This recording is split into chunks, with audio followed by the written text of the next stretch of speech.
ഇപ്പോൾ രാഹുൽ ഈശ്വർ പുറത്തേക്ക് വരികയാണ്. രാഹുൽ ഈശ്വർ ചോദ്യം ചെയ്യലായിരുന്നു ഈ സമയം അത്രയും. അറസ്റ്റിലേക്കാണ് കാര്യങ്ങളെന്ന് തോന്നുന്നുണ്ട്. അവിടെ നേരത്തെ സ്റ്റേഷൻ ജാമ്യത്തിൽ നോൺ ബെയിലബിൾ ആണ്, സ്റ്റേഷൻ ജാമ്യത്തിൽ പുറത്തേക്ക് പോകും എന്നൊരു സൂചന ഉണ്ടായിരുന്നു. ഇപ്പോൾ അറസ്റ്റിലേക്കാണോ എന്നറിയില്ല. ഒരു പക്ഷേ പുറത്തേക്ക് വരുന്ന രാഹുൽ മാധ്യമങ്ങളോട് സംസാരിച്ചേക്കുമെന്ന് കേൾക്കുന്നുണ്ടായിരുന്നു.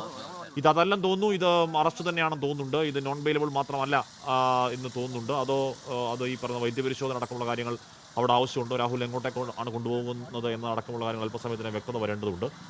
രാഹുൽ ഈശ്വർ സുസ്മേരവദനായി ഈ പറയുന്ന തംസപ്പൊക്കെ കാണിച്ചാണ് വരുന്നത്. ഇരയെ സമൂഹ മാധ്യമങ്ങളിലൂടെ അല്ലെങ്കിൽ യൂട്യൂബ് വീഡിയോകളിലൂടെയും ചർച്ചകളിലൂടെയും ഒക്കെ ഇരയുടെ പേര് പുറത്തു വരത്തക്ക രീതിയിലേക്ക് അധിക്ഷേപിച്ചു എന്നതാണ് രാഹുൽ മാങ്കൂട്ടത്തിൻ്റെ കേസ്. 5 പ്രതികളാ കേസിലുണ്ട്. 5-ാം പ്രതിയാണ് അതിൽ രാഹുൽ ഈശ്വർ. 4-ാം പ്രതി സന്ദീപ് വാര്യരാണ്. മുകളിലോട്ട് 3-4 പ്രതികളുണ്ട്. ഇനി അറിയാനുള്ളത് ഇത് അറസ്റ്റ് തന്നെയാണോ, അറസ്റ്റ് ആണെങ്കിൽ ഏതൊക്കെ വകുപ്പുകളിലാണ് അറസ്റ്റ് എന്നുള്ളതാണ്. അതിശക്തമായ ഒരു സന്ദേശം കൊടുക്കുന്നു കേരള പോലീസ്. ഏതെങ്കിലും തരത്തിൽ ഇര എന്ന് പറയുന്നത് അങ്ങേയറ്റം മാനസികമായി തളർന്ന അവസ്ഥയിലുള്ള ആളാണ്. നമ്മൾ ആ ഫോൺ സംഭാഷണമൊക്കെ ഇടയ്ക്ക് കേട്ടതാണ്. അതിനിടയിൽ മറ്റൊരാൾക്കൊരു കാര്യമില്ല. അത് കേസിൻ്റെ വഴിക്കാണ് പോകേണ്ടത്. അത് കോടതിയിൽ വ്യവഹാര വഴിയാണ് ഇപ്പോൾ ഉള്ളത്. കോടതിയിലാണ് ഈ പറയുന്നത് തെളിയിക്കപ്പെടേണ്ടത്. കോടതിയിലാണ് ആ വാദങ്ങൾ നടക്കേണ്ടത്. ഏതെങ്കിലും തരത്തിൽ ആളുകൾ യൂട്യൂബിലൂടെയും ഫേസ്ബുക്കിലൂടെയും അവരുടെ ചിത്രം പങ്കുവെച്ചുകൊണ്ട് പരമമായ വൃത്തികേടുകൾ പറയാനുള്ള ഒരവകാശവും ആർക്കുമില്ല. ആ അവകാശം സുജിത് സുരേന്ദ്രൻ ചേരുന്നു. സുജിത്ത്, രാഹുൽ ഈശ്വറിനെ ഇപ്പോൾ കൊണ്ടുപോയത് എങ്ങോട്ടേക്കാണ്? ഇപ്പോൾ ഹഷ്മി, ഇപ്പോൾ സ്റ്റേഷൻ ഇവിടെ കന്റോൺമെന്റ് ഇപ്പോൾ എയർ ക്യാമ്പിൽ നിന്നും ഇപ്പോൾ വൈദ്യപരിശോധനയ്ക്കായിട്ടാണ് കൊണ്ടുപോകുന്നതെന്നാണ് നമുക്ക് മനസ്സിലാക്കാൻ സാധിക്കുന്നത്. രാഹുൽ വൈദ്യപരിശോധനയ്ക്കാണ് എന്ന തരത്തിലാണ് നമുക്ക് ലഭിക്കുന്ന വിവരങ്ങൾ.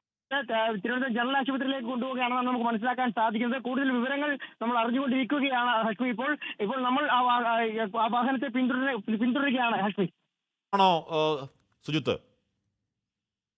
അതെ ഹഷ്മി, ഇപ്പോൾ നമ്മൾ ആ വാഹനത്തെ പിന്തുടരുകയാണ്. ഇപ്പോൾ അല്പസമയത്തിനകം തന്നെ എവിടേക്കാണ് കൊണ്ടുപോകുന്നത് നമുക്ക് കൃത്യമായി അറിയാൻ സാധിക്കും. ഏതായാലും ഇപ്പോൾ നമ്മൾ ആ വാഹനത്തെ പിന്തുടരുകയാണ്. തിരുവനന്തപുരം ജനറൽ ആശുപത്രിയിലേക്കാണെന്നാണ് ഇപ്പോൾ മനസ്സിലാക്കാൻ സാധിക്കുന്നത് ഹഷ്മി.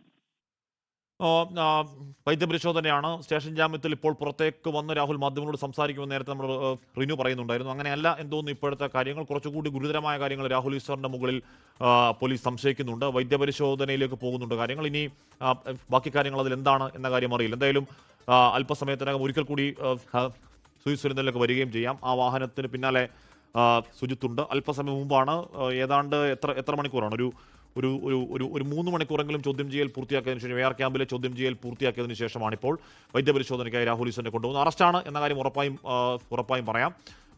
ഗുരുതരമായ വകുപ്പുകൾ അക്കാര്യത്തിലുണ്ട്. ഈ പറയുന്ന സൈബർ ഡിജിറ്റൽ വകുപ്പുകൾ അടക്കമുള്ള കാര്യങ്ങൾ ചുമത്തിയാണ് രാഹുൽ ഈശ്വറിനെതിരെ കേസെടുത്തിരിക്കുന്നത്. ആ കേസിൽ പക്ഷേ 5-ാം പ്രതി മാത്രമാണ് രാഹുൽ ഈശ്വർ. 4-ാം പ്രതി സന്ദീപ് വാര്യർ KPCC ജനറൽ സെക്രട്ടറിയാണ് എന്ന ഒരു പ്രത്യേകത കൂടി ആ കേസിനുണ്ട്. ലോകത്തെവിടെയായാലും ഏത് സമയത്തും 24 വാർത്തകളും ഓഗ്മെന്റഡ് റിയാലിറ്റി പാക്കേജുകളും എക്സ്പ്ലെയിനറുകളും വിശദമായി കാണാൻ ഞങ്ങളുടെ യൂട്യൂബ് ചാനൽ നിങ്ങൾക്ക് സബ്സ്ക്രൈബ് ചെയ്യാം.